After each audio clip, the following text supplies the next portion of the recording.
Before you start planting, you have to start weeding.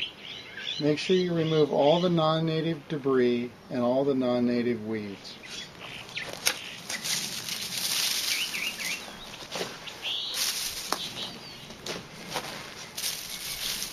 Try to disturb the soil as least amount you can. Disturbing the soil favors the weeds. And try to remove all the weeds off the site so they don't stay there. You can put them in your compost bin if you want to, but don't use the compost on the native plants.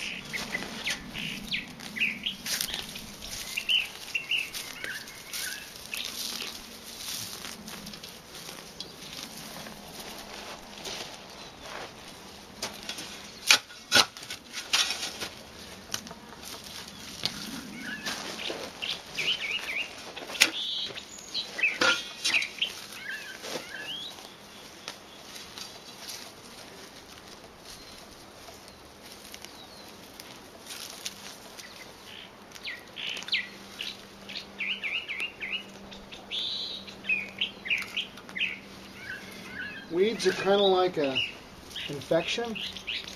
You can't just scrape them off and leave the trunks. You need to try to get as much of them as you can and remove them off the project. So they go into a garbage bag and into the dumpster, where they may try to live underneath the landfill if possible.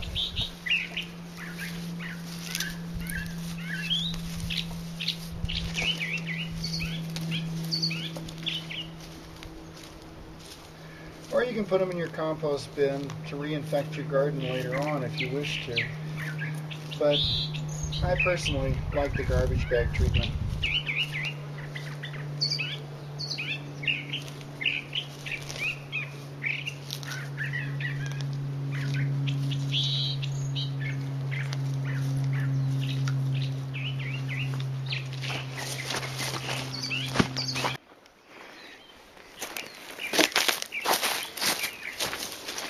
Weeds produce an enormous amount of biomass that basically isn't used by hardly anything except other weeds. They're important to remove. They're very difficult to deal with. Pre-emergence can help to some degree and can help you control it, particularly in an area that's really bad like this spot. But they have to be put down before the first rain and watered in, or let the rain water them in. They don't work. You can't put them on in the middle of summer and expect them to work on winter weeds. They don't last that long. They only last about 3 months. They keep the root tip from penetrating the soil is basically what happens. Most of the natives aren't negatively impacted with it, particularly the container stock. The wildflowers can be completely knocked out with them, so you want to be careful where you apply it.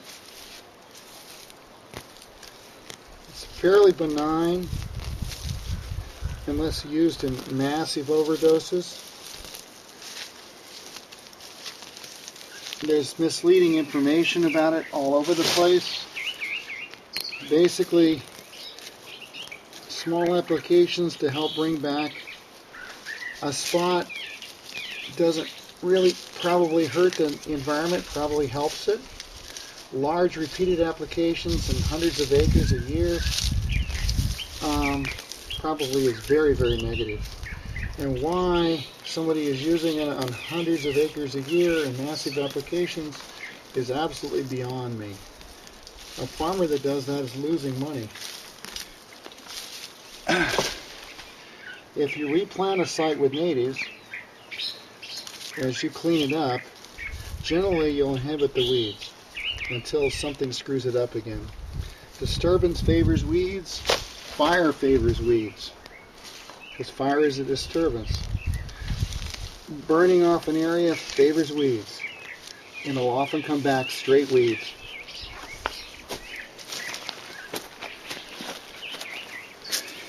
With weeds, it's almost always lesser of evil. The weeds are evil, and almost anything you do to the weeds is going to be probably evil. So it's a matter of trying to figure out which is the lesser of evil. small spots where you have specific weeds, like this is petty spurge, really hard to control. Much better off hand weeding before they set seed and hauling them off to the dump.